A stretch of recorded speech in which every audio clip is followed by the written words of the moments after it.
Announcement sa lahat ng mga kamaestro.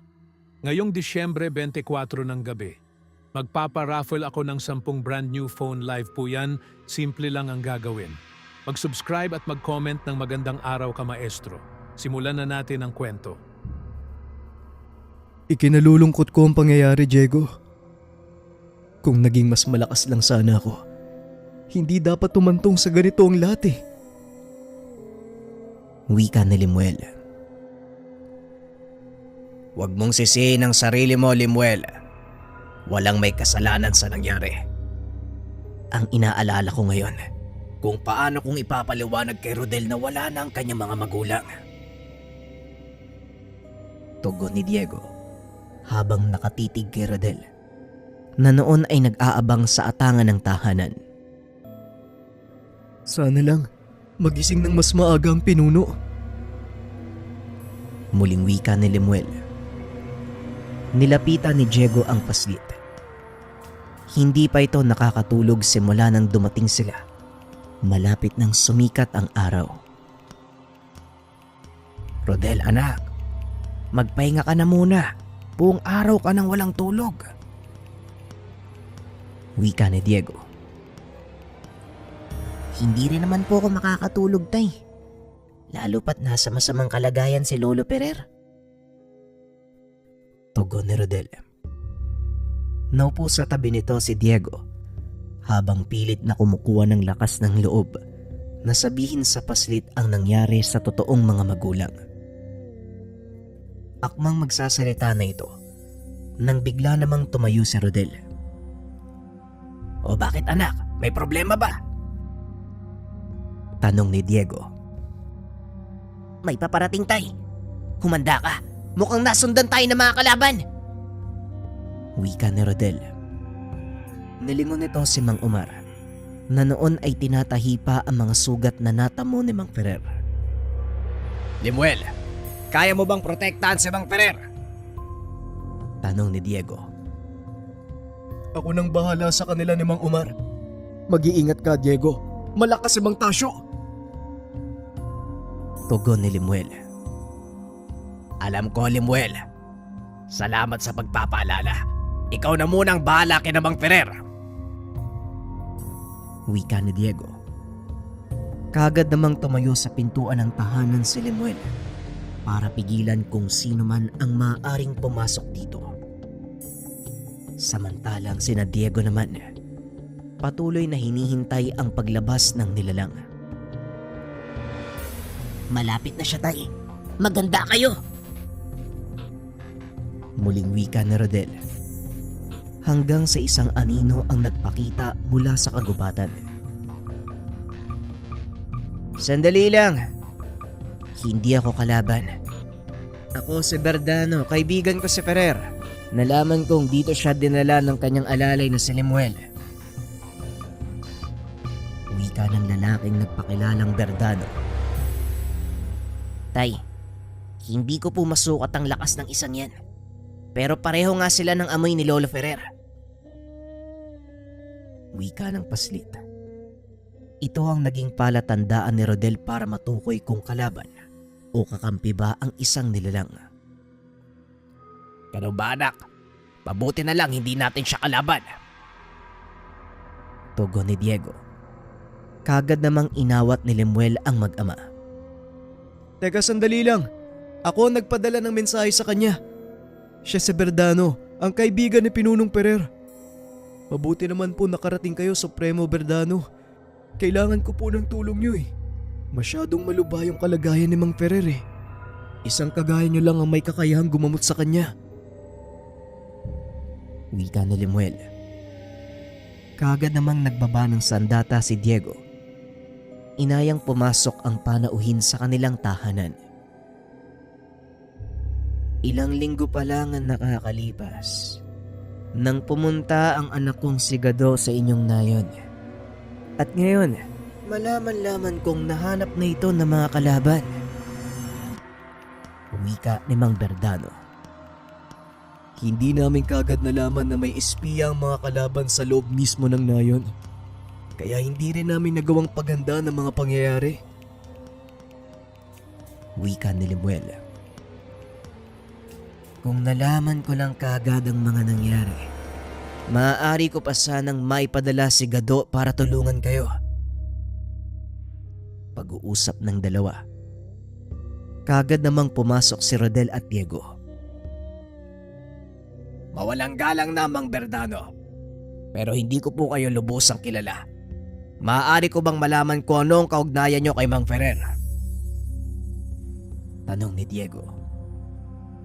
Marahil ikaw ang sinasabi nilang binata na nakapulot sa sanggol na tagalikas. Diego ang pangalan mo, hindi ba? Pinahanga mo ko. Nagawa mong itaguyod ang isang batang may taglay na pambihirang lakas. Wika ni Mang Berdano. Sumingit naman sa Lemuel sa usapan upang lubusang ipakilala ang kanilang panauhin. Kung iyong mamarapatin, Diego, si Mang Berdano ang pinuno ng gabunang nakatera sa kanluran. Siya ang ama ng kinakatakutang puting gabunan. Pagpapaliwanag ni Lemuel. Tama ang sinabi ni Lemuel. Ngunit sa kasamaang palad, hindi maaaring makisali sa labang ito si Gado. Kasalukuyan din silang nakikipagtuo sa isa pang angkan na nagtraidor sa amin. Wika ni Berdano. Naupo ito sa tabi ni Mang Ferrer at kinausap ang matanda. Bagaman hindi ito makapagsalita, kaya nitong ikilos ang mga kamay. Hinawakan ni Mang Ferrer si Berdano sa braso ng mahigpit bilang tanda ng pasasalamat at respeto. Mangyari lang po sana na iwan muna natin sila para magawa ni Mang Berdano ang kanyang dapat gawin. Wika ni Lemuel. Kaagad namang naglabasan ang mga tao. Naiwan lang si Berdano at Mang Ferrer. Matagal nang magkaibigan ng dalawang yun eh. Si Mang Berdano lang ang pinagkakatiwalaan ni Mang Ferrer. Kaya sana magtiwala din kayo sa kanya. Wika ni Lemuel. Wala namang problema sa akin, Lemuel. Kung ano makakabuti kay Mang Ferrer, yun ang gagawin natin. Pero teka, maiba ako ng usapan. Maaari mo bang ipaliwanag sa akin ang mga bagay na dapat kong malaman tungkol kay Tasyo? Wika ni Diego. Hindi naman nagdalawang isip si Lemuel na magkwento. Magkapatid si Mang Tasyo at Pinunong Ferrer. Simula nang humiwalay kami sa mga tao, nagkaroon ng kanya-kanyang pananaw ang mga ito. Nagpasya si Pinuno na itigil ang pagpatay sa mga tao bilang pagkain. Tutol dito si Mang Tasyo. Kaya naman naghikayat siya ng ilan sa aming mga kalahi upang mag-aklas at tuluyang humiwalay sa amin. Pagpapaliwanag ni Lemuel. Ayon pa dito, alam ni Mang Tasyo na maaaring maging hadlang sa kanilang balak si Mang Ferrer. Kaya sinubukan nilang pabagsakin ang angkan ng matanda. Dahil dito, nagkaroon ng malaking laban. Napatay ang anak ni Mang Tasyo na lalo namang nagpalaki ng galit nito sa kapatid. Simula noon ay isinumpa ng dalawa na hindi titigil hanggat wala ni isa sa kanila ang bumabagsak. Kasabay ng kaguluwang ito ang paglabas ng propesiya tungkol kay Rodel. Nalaman ito ni Mang Tasyo. Naisip na maaaring gamitin ni Mang Ferrer laban sa kanila ang sanggol. At nang mapatunayang totoo ang propesiya, nagbigay siya ng kautosan na ipapatay ang sanggol. Dito nagpasya si Mang Ferrer na itakas ang bata sa oras sa maipanganak ito. Walang sino man sanayan ang nakakaalam sa ginawa ng pinuno. Kaya naman nanatiling ligtas ang bata sa inyong pangalaga sa loob ng 10 taon. Wika ni Lemuel. Pero itong sinasabi mong Tasyo, gaano ba siya kalakas? Muling tanong ni Diego. Hindi masukat na lakas ang taglay ng isang amaing gabunan na gaya ni Tasyo eh. Kaya niyang ubusin ang isang bungukbo ng aswang. Ang tanging may kakayahan para tapatan ang kanyang kapangyarihan ay ang kagaya ni Rodel. Ito ang kinakatakutan ni Mang Tasyo. Wika ni Lemuel. Kaya ba gano'n na lang ang pagnanais niyang patayin si Rodel? Masyadong mababaw ang dahilan na yon kung ako ang tatanungin. Tama ka, Diego. Ngunit dahil sa maliit na dahilan na yan, marami na sa aming angkan ang nawala. At ang huling pag-asa namin, walang iba kung hindi ang anak ni Julian at ni Madel. Pag-uusap ng dalawa. Ilang sandali pa ay tinawag na sila ni Verdano. Dali-dali namang pumasok sina Diego sa tahanan. Nakita nito si Mang Ferrer na nakaupo sa papag. Laking gulat ng binata dahil parang walang nangyari. Bumalik na sa dati ang katawan ng matanda. Mabuti naman at ligtas kayong lahat. Kumusta, Diego? Maraming salamat sa pangalaga mo kay Rodel. Wika ni Mang Ferrer. Kagad namang lumapit ang paslit kay Mang Ferrer. Alam ko na po ang totoo. Si Manong Julian at si Ginang Madel ang totoo ko mga magulang. Kaya hindi ako matahimik eh. Hindi ko pa po sila nakikita eh. Wika na Rodel. Napatingin si Mang Ferrer kay Diego. Tumango na lang ito bilang pagsang-ayon sa sinabi ng bata. Kung ganon, wala na pala akong dapat itago. Pero ikinalulungkot ko. At sana maunawaan mo mga maririnig. Patawarin mo ko, Rodel. Pero wala nang iyong ama't ina. Namatay sila habang pinagtatanggol ka. Wika namang Ferrer. Hindi naman umiyak ang paslit. Pilit nitong pinipigilan ang sarili dahil ayaw niyang magpakita ng kahinaan sa lahat. Lalo pa sa mga narinig nito na siya ang inaasahan ng kanyang angkan.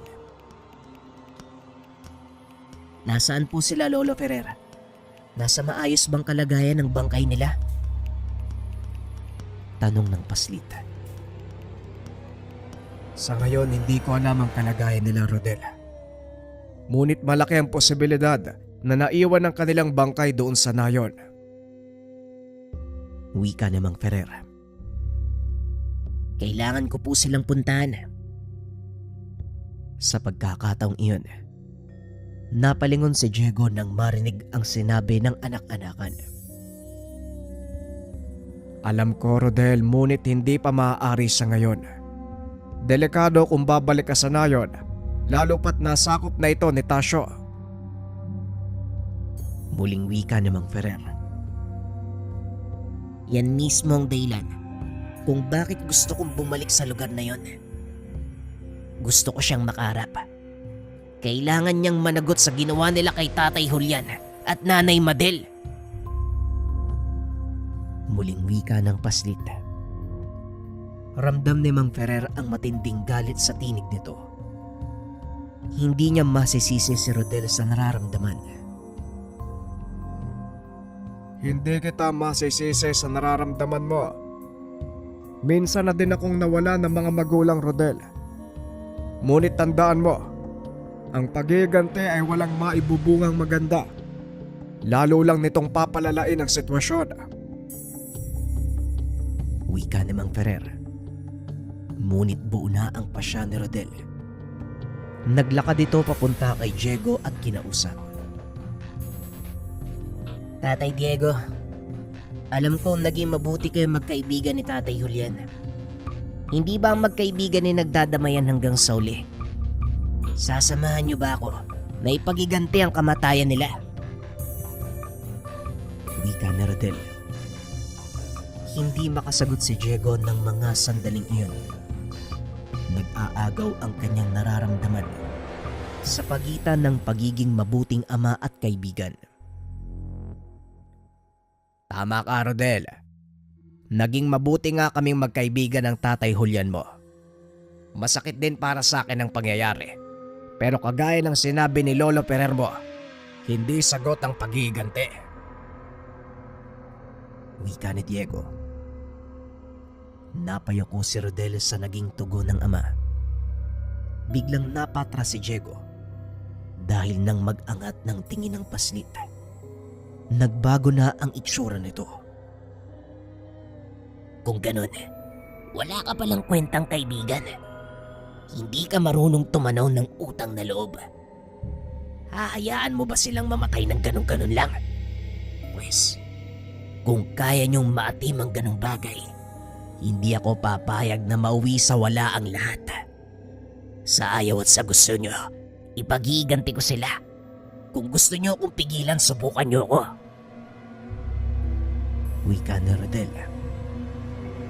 Akmang lalakad na sana ito palayo nang bigla siyang salubungin ni Lemuel ng isang atake gamit ang dalawang daliri. Tinusok nito ang sikmura ni Rodel, dahilan para mawalan ng malay ang paslit. Pasensya na, Diego ha. Ito lang ang naisip kong paraan para pigilan si Rodel. Wika ni Lemuel. Matapos ay binuhat nito ang paslit. Inilagay sa loob ng kwarto. Ipinagpatuloy ng mga nakakatanda ang usapan. Alam kong mahihirapan kayo sa pagpigil sa batang yan, lalo pat punong-puno siya ng galit. Diego, sa'yo lang siya makikinig. Kaya gawin mo ang lahat para wag siyang matulad kay Tasyo. Wika ni Mang Bernardo. Opo, Mang Bernardo. Pero wala akong sapat na lakas para gawin ang bagay na yon. Ang kinakatakot ko, baka kalabanin niya ako sa oras na pigilan ko siya sa mga gusto niyang gawin. Wika ni Diego.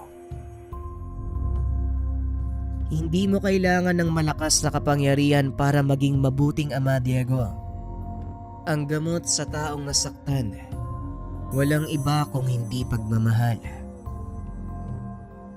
Wika ni Mang Bernardo.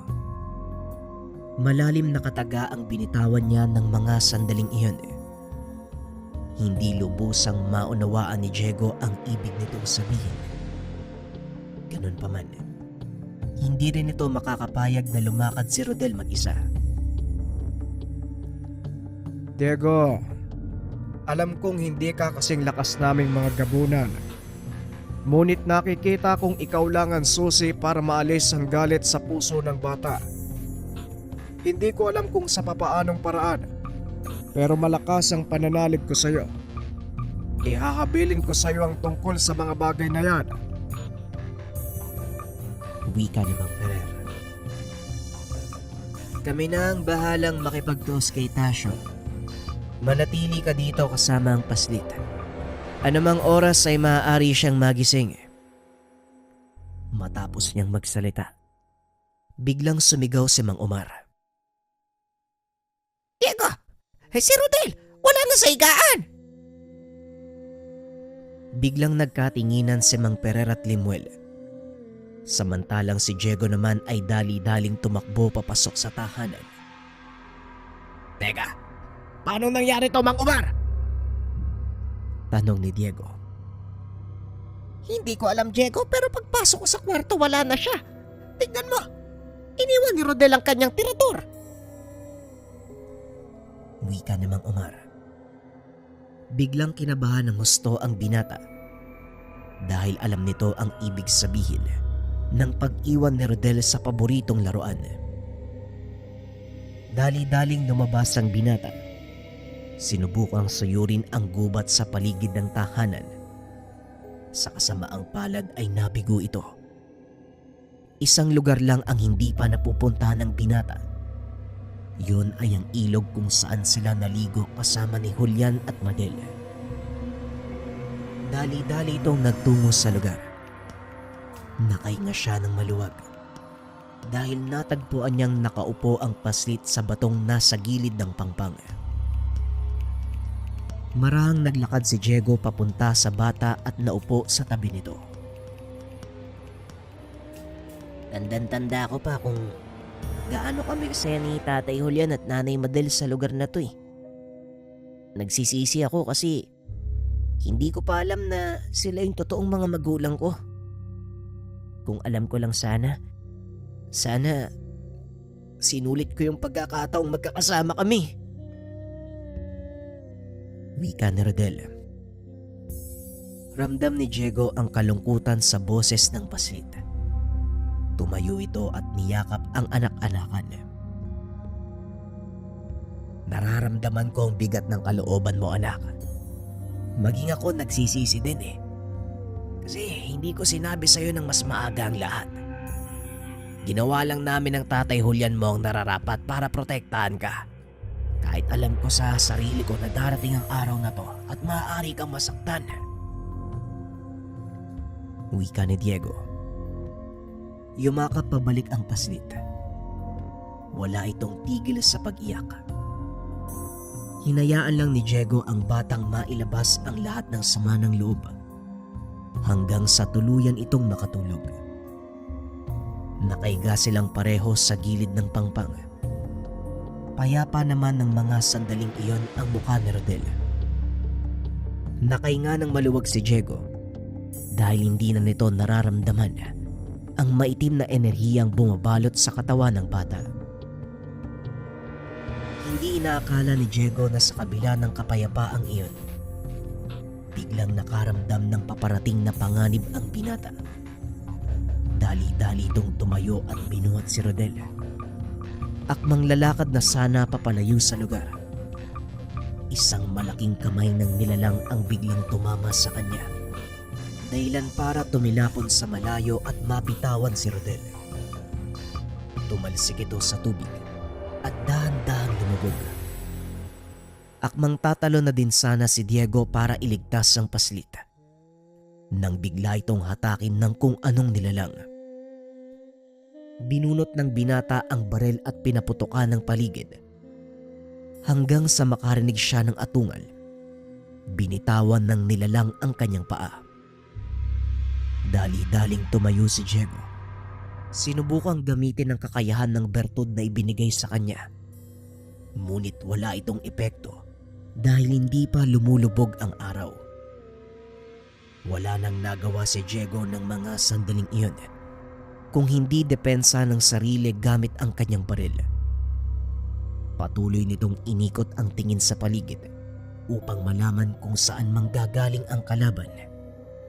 Ngunit sa kasamaang palad ay hindi niya ito nakikita. Paulit-ulit siyang inaatake ng nilalang. Pinipilit ni Diego na tumayo at manatiling gising. Walang ibang nasa isipan kung hindi mailigtas ang anak-anakan. Nangihina na ang tuhod ni Diego ng mga sandaling iyon. Pilit pa rin siyang tumatayo at nilalabanan ang hindi makitang kalaban. Ilang sandali pa ay tuluyan ng bumagsak ang katawan nito. Nakadapa na si Diego sa pangpang habang inuunat ang kamay na parang inaabot si Rodel. Rodel, gumising ka anak. Iligtas mo ang sarili mo. Patawad, hindi kita magawang ipagtanggol. Wika ni Diego habang pilit na gumagapang papunta sa tubig.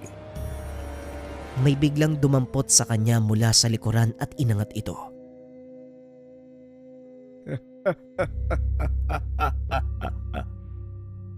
Tignan mo nga naman. Sinong mag-aakala na napakadali niyong mahuli? Nanlaki ang mga mata ni Diego nang makitang kamukha ni Julian ang nilalang na yun. Mas mahaba lang ang buhok at kumpleto ang mga kamay nito. Kung sino ka man, wag na wag mong gagalawin si Rodel kung ayaw mong pugutan kita ng ulo. Wika ni Diego habang pilit na ginagalaw ang katawan. Balina ang buto nito at halos magkandalasog-lasog na ang tadyang. Wala pa ring tigil sa pagsuka ng dugo dahil sa natamong pinsala.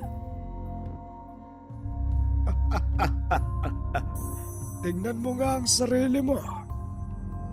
Wala ka nang magagawa dahil mahina ka. Wala kang sapat na kakayahan upang makipagtuo sa isang kagaya ko. Tugon ng nilalang habang tumatawa ng malakas. Bigla itong napahinto sa pagtawa at binitawan si Diego. Inantay ng binatang tumama ang kanyang katawan sa lupa. Ngunit may kung sino namang humablot sa kanya. Marahang inihiga sa gilid ng pangpang. Dito ka lang, Tay. Ako nang bahala sa kanya. Napangiti si Diego nang makita kung sino ang bumubuhat sa kanya. Pinapanood nitong maglakad ang paslit papunta sa nilalang. At dito napagtanto na ang sumalakay sa kanila ay walang iba kung hindi si Tasyo. Tumingala si Rodel sa kalangitan. Medyo mahaba pa ang kailangan niyang antayin bago lumubog ang araw. Doon palang magkakaroon ng bisa ang kanyang bertud. Walang magawa ang binata kung hindi panoorin si Rodel na makipagtuos sa nilalang. Unti-unting nagbagong anyo. Unang bahagi ng pagbabagong anyo ni Rodel ay ang paghaba ng kanyang buhok at kuko. Ito ang kadalasang ginagamit ng paslit sa pakikipaglaban. At nang matapos na itong magpalit ng anyo, sinugod nito ang nilalang. Sunod-sunod na kalmot ang ibinigay ni Rodel. Ngunit hindi ito tumatalab sa napakakapal na balat ng kalaban. Tingnan mo nga naman ang nagagawa ng kaliskis ng mga magindara. Ito pala ang kanilang kakayahan. Sa totoo lang, ngayon ko palang nasubukang gamitin ang katangian ito. Wika ni Tasyo habang pinagmamasdan ang kanyang brasong nababalot ng makapal na kaliskis. Muli namang nagbago ang anyo ni Rodel. Sa pagkakataong iyon, ginamit niya ang anyo ng mga reptilian. Nanlaki ang mga mata ng kalaban dahil hindi nito inaakala na may ganong kakayahan si Rodel.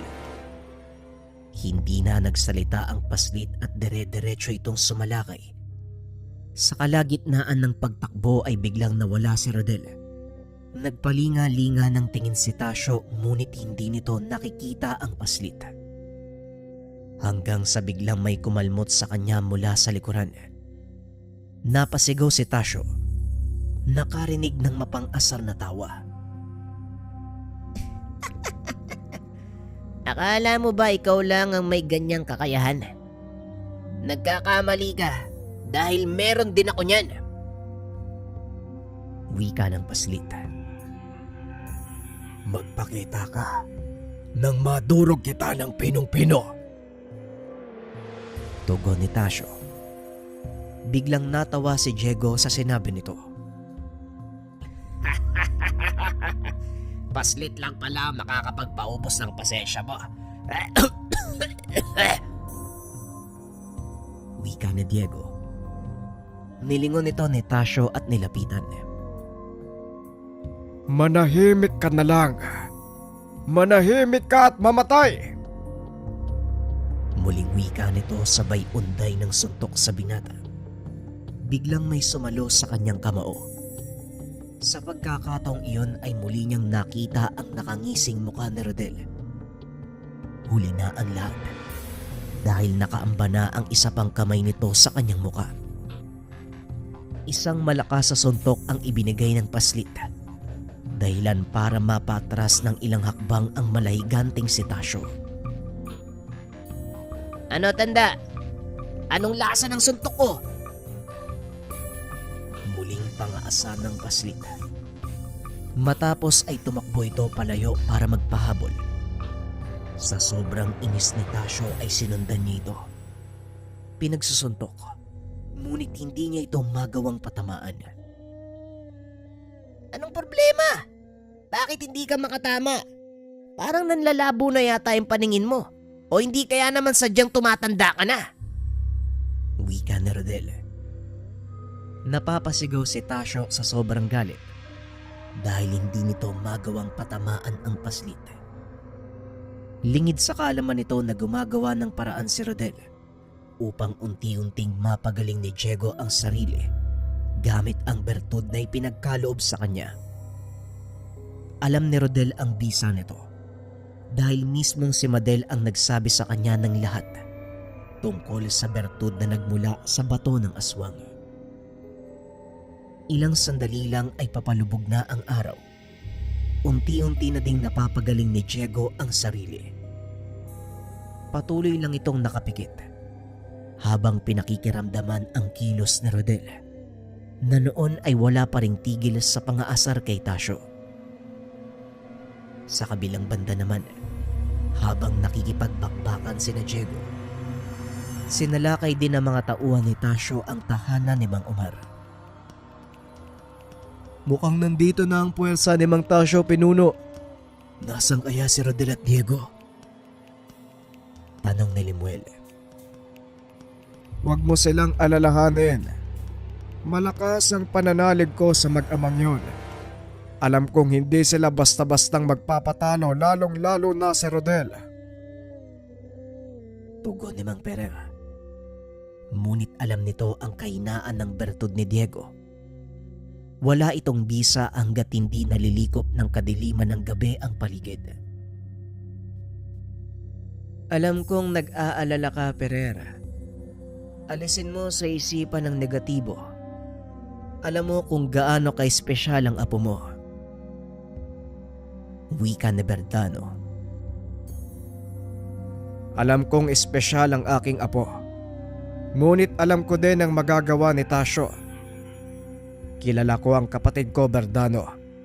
Hindi siya hihinto hanggat hindi nakukuha ang gusto niya.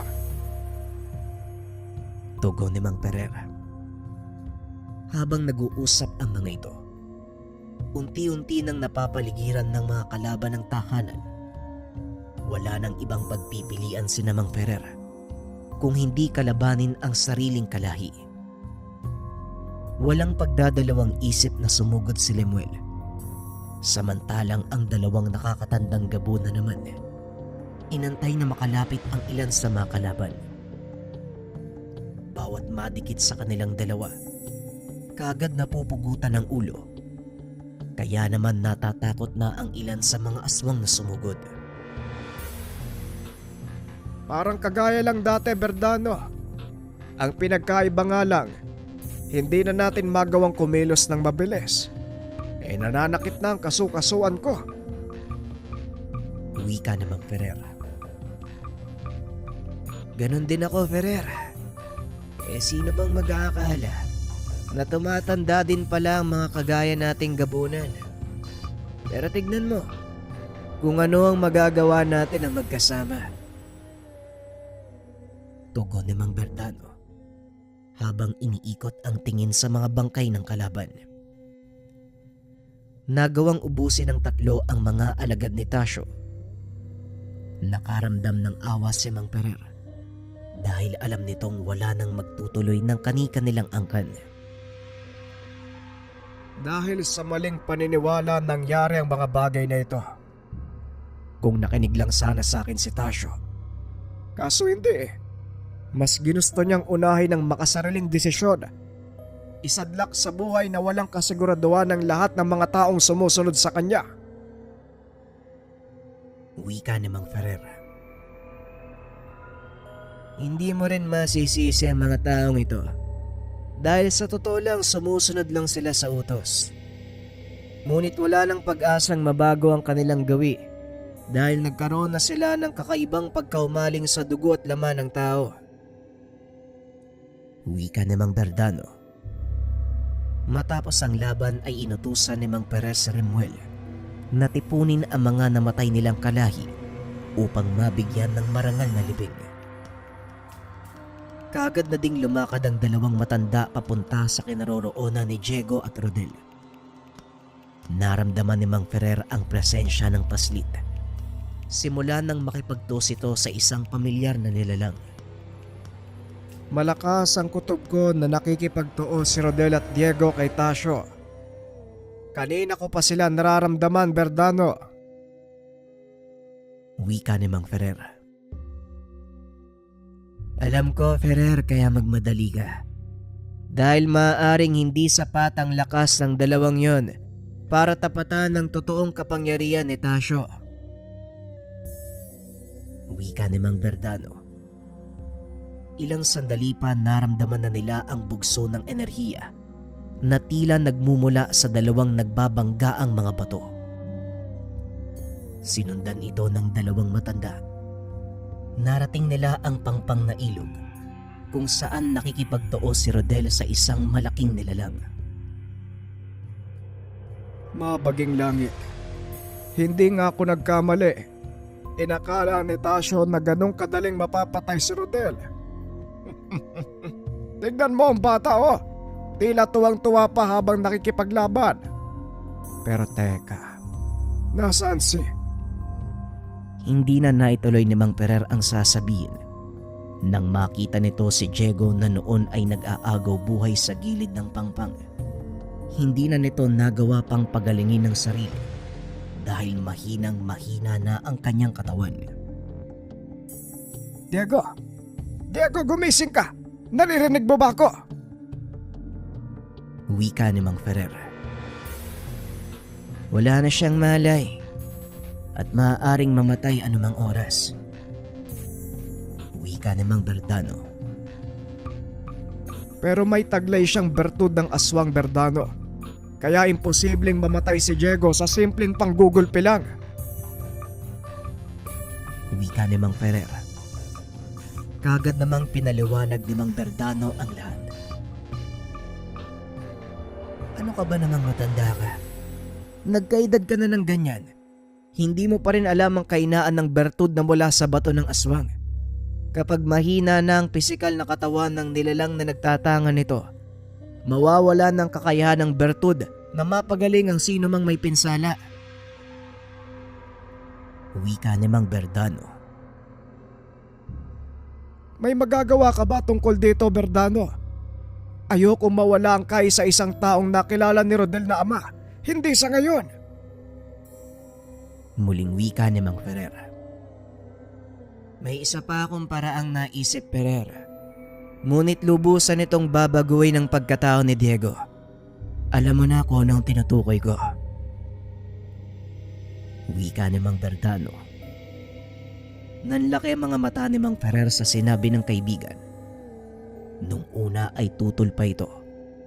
Ngunit nang tignan niya si Diego, hindi nito inaalis ang tingin sa paslit na patuloy pa ring nakikipaglaban kay Tasyo. Sige, gawin mo na ang nararapat kung ito lang ang tanging paraan para hindi maulila sa mga magulang si Rodel. Pasensya na, Diego. Ayoko mawala ng isa pang ama ang apo ko. Wika ni Mang Ferrer. Kagad itong tumayo. Hinayaan si Mang Verdano na gawin ang sinasabi nitong paraan. Binunot ng matanda ang punyal na nasa tagiliran ni Diego. Hiniwa ang pulso nito. Ibinuka ng matanda ang bunganga ng binata. Hinayaang pumatak ang dugo papasok sa katawan ni Diego. Ilang minuto pa ay biglang hinawakan ni Diego ang kamay ni Mang Verdano. Inilapit ito sa kanyang bibig na tila uhaw na uhaw sa dugo. Nag-iba ang kulay ng mga mata ng binata. Sa pagkakataong iyon, alam ni Mang Ferrer na tuluyan ang naging aswang si Diego. Dahan-dahang tumayo ang binata at tinanggal ang kanyang damit pang itaas. Kitang-kita ng dalawang matanda kung paanong naghilom ang mga sugat nito. Maging ang mga nabaling buto sa katawan ng binata ay unti-unti ring bumalik sa dati. Patawarin mo ako, Diego, kung nagawa kong bagay na yan. Wala na akong maisip na paraan para iligtas ang buhay mo. Ngayon nasa iyong pagpipilian kung magagalit ka o tatanggapin mo ang bago mong katauhan. Wika ni Mang Ferrer. Katauhan bilang aswang. Nagpalaki ko ng isang batang gabunan. Hindi na din siguro masama kung magiging kagaya niya ako. Wika ni Diego. Hindi ka lang basta-bastang aswang, Diego. Isa kang mataas na uri ng gabunan.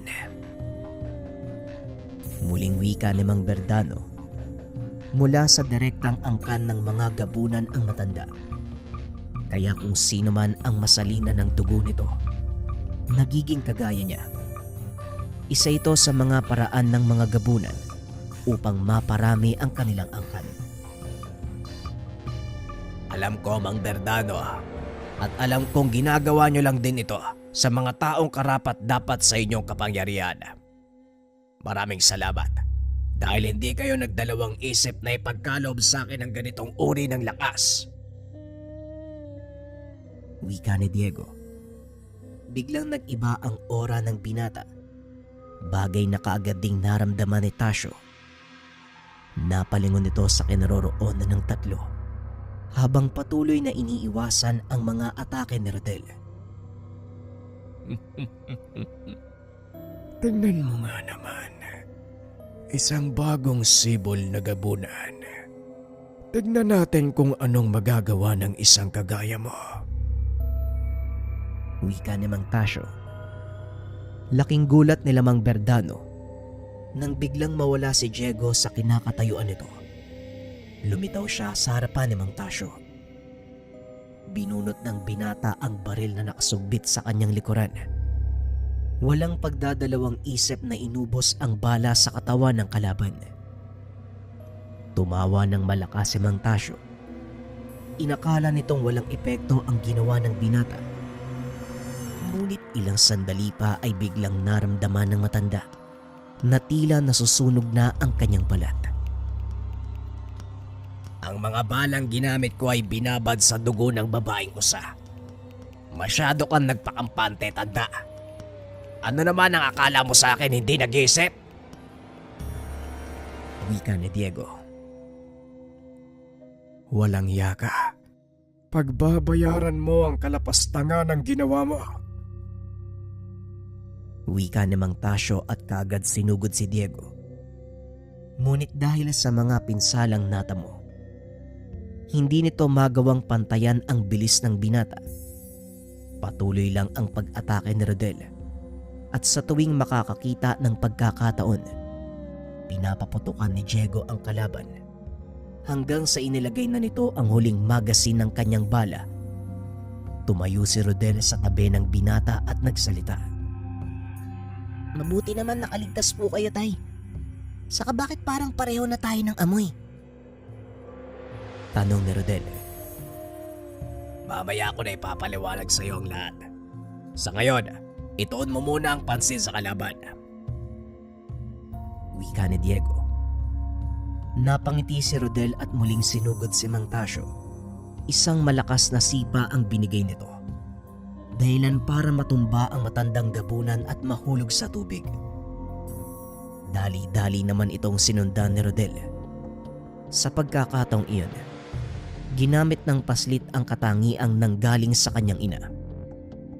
Pagsisid ni Rodel, kagad niyang nakita si Mang Tasyo na pilit umaahon. Kaya kagad itong gumawa ng paraan para hindi makaalis sa lugar ang matanda. Hindi ko alam na takot pala kayo sa tubig. Pasensya na pero mukhang ang ilog na to ang magiging libingan mo. Wika ni Rodel. Sabay hatak ng paa nito paibaba. Hindi naman magawang pumiglas ni Mang Tasyo dahil wala itong kakayahang huminga sa ilalim ng tubig. Habang nasa baba, paikot-ikot sa kanya si Rodel at paulit-ulit na hinahampas ng buntot. Hanggang sa tila naubusan na ng hininga ang kalaban, napagpa siya ng paslit na iahon ito. Hinawakan ang matanda sa buhok. Hinila pa itaas at hinayaang makalangoy papunta sa pangpang. Halos hindi na makatayo si Mang Tasyo dahil sa pagod. Hindi nito akalaing mararanasan niya ang ganong parusa sa isang paslit. Walang yakang bata ka. Tama na ang laro. Ngayon matitikban mo ang totoo kong lakas. Wika ni Mang Tasyo. Napangiti si Rodel habang nakatitig ng nakakaloko sa matanda. Alam mo, tanda, kanina ko pa inaantay yan eh. Dahil hindi din ako mapakali. Gustong gusto kong makita yung totoo mong anyo. At ganun din sa akin. gusto kong pakawala ng totoo kong lakas. Wika ni Rodel. Sumigaw ng malakas si Mang Tasyo. Unti-unting nagbago ang kulay ng balat nito. Na tila natutuyo. Maya-maya pa ay kusa itong naglaglagan. Nalagas din ang mga buhok nito. Pinalitan ng matatalas na tinik. Humaba ang kamay ng matanda. Mas lalo itong nagbukang nakakatakot. Ngunit para kay Rodel, isa itong magandang palabas. Huwag mo kong sisisihin sa mangyayari sa iyo, Paslit. Ikaw mismo ang nagdala nito sa sarili mo. Wika ni Mang Tasyo. Kaagad niyang sinugod si Rodel. Mabilis namang nakaiwas ang binata. Isang malakas na sipa ang ginanti nito. Halos ilawa ng matanda ang kanyang lamang loob dahil sa lakas ng pagkakatama sa kanyang sikmura. Napalod ito at sa sandaling panahong iyon, nagawang magbagong anyo ni Rodel. Bagyang humaba ang buhok nito. Naging kulay puti ang balat. Mas nagmukha itong normal na tao. Ang pinagkaiba nga lang ay may mas matatalas na pangil. Mahabang mga kuko. Kulay asul ang mga mata at hindi mo mapagkakamalang aswang. Sa wakas, nakawala din ako sa pagkakakulong. Ngayon, Tasyo, pagsisisihan mo ang lahat ng kasalanan mo. Wika na Rodel sabay sugod. Sunod-sunod na suntok ang pinakawalan nito. Dahilan para mapaatras ang matandang gabunan. Sa isang sulok naman, patuloy na nakaantabay si Mang Ferrer sa mga nangyayari. Hindi ko akalaing mabubuhay ako para masaksiyan ang pagsibol ng isang totoong tagulikas. Wika ni Mang Ferrer. Maging ako, Ferrer, sa inabahaba ng buhay ko, ni sa inagap hindi ko inakalang makikita ko ng harapan ang isang maalamat na nilalang. Wika ni Mang Verdano. Kapwa hindi makapaniwala ang dalawang matanda sa mga nakikita. Ngunit alam ng mga ito sa sarili na totoo ang kanilang nasaksiyan. Muling ibinaling ng matanda ang kanilang atensyon sa laban nang marinig ang putok ng baril ni Diego. Walang tigil sa pag-atake ang dalawa hanggang sa tuluyan na itong maubusan ng bala. Dali-dali namang dumampot ng kahoy si Diego. Pinaghampas ito sa ulo ni Mang Tasyo. Sa sobrang lakas, nadurog ang kahoy na yun. Napasubsob sa putik ang muka ng matanda. Sabay na sumugod ang mag-ama. Dito namalas ng dalawang matanda ang pinagsamang lakas ni Diego at Rodel. Halos sabay ang kilos ng mga ito at tila ininsayo ang bawat galaw. Hindi makagante si Mang Tasyo dahil sa tuwing mag-aangat ng tingin, isang kamao ang tumatama sa kanyang muka. Nanggagalaiti sa galit ang matanda. Ngunit wala na itong nagawa pa sa pinagsamang puwersa ng mag-ama. Napalod si Mang Tasyo habang pilit na hinahabol ang hininga. Yan na ba ang kaya mong gawin sa totoong anyo? Parang wala namang pinagbago. Wika na Rodel. Muling nagbago ang reaksyon ng Paslit. Dahil naalala nito ang lahat ng ginawa ng matanda sa kanyang mga magulang. Alam ni Diego, isang maling galaw lang ni Mang Tasyo. Hindi magdadalawang isip ang bata upang tapusin siya. Ginawa ko lang ang sa tingin kong nararapat at wala akong pinagsisisihan. Kung may mamatay man habang pinaglalaban ko ang alam kong tama. Ang mga tao ay pagkain ng ating angkan. Ito lang ang kanilang silbi. Wala nang iba. Wika ni Mang Tasyo. Sa pagkakataong iyon sumagot sa usapan si Mang Ferrer. Baluktot ang dahilan mo, Tasyo. Simula noong bata pa tayo, talagang hindi na matuwid ang isipan mo. Ilang beses nang pinaliwanag sa iyo ni Ama ang tungkol sa mga tao. Pero inuna mo pa rin ang kalam ng sikmura mo at pagkayok sa dugo. Wika ni Mang Ferrer. Kaya nga ako naging mas malakas kung ikukumpara sa'yo. Dahil ginawa ko ang bagay na yon. Aminin mo man o hindi, kung walang tagulikas na naisilang sa inyong angkan, hindi ka tatayo sa harapan ko ngayon at magsasalita ng ganyan. Patuloy kayong magtatago. Wika ni Mang Tasyo. Bigla itong tumilapon ng suntukin ni Diego. Kung siraulo ka palang matanda ka Alam mo ba kung ilang magulang ang araw-araw na nagpupunta sa presinto? Hinahanap ang mga nawawala nilang anak. Yun lang ang tanging yaman nila. Pero anong ginawa nyo? Wika ni Diego.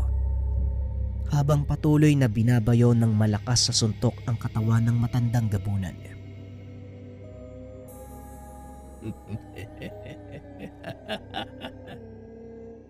Gaya ng sinabi ko, wala akong pinagsisisihan sa mga ginawa ko. Kahit hanggang ngayon. Kaso nga lang, may pakialamero kong kapatid. Wika ni Mang Tasyo. Hinawakan ito ni Diego sa leeg at unti-unting itinaas. Muling nagsalita ang matanda. Sa ngayon, makakapagmalinis ka pa, binatang pulis.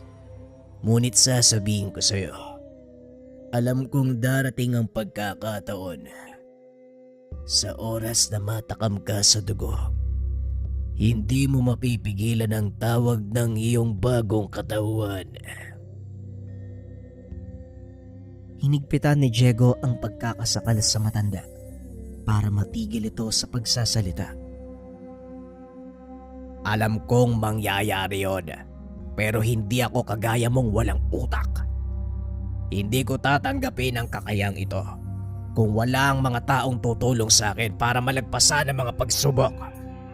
At isa pa, kahit ganito ko ngayon, mas pipiliin ko pa ding mamuhay bilang normal na tao.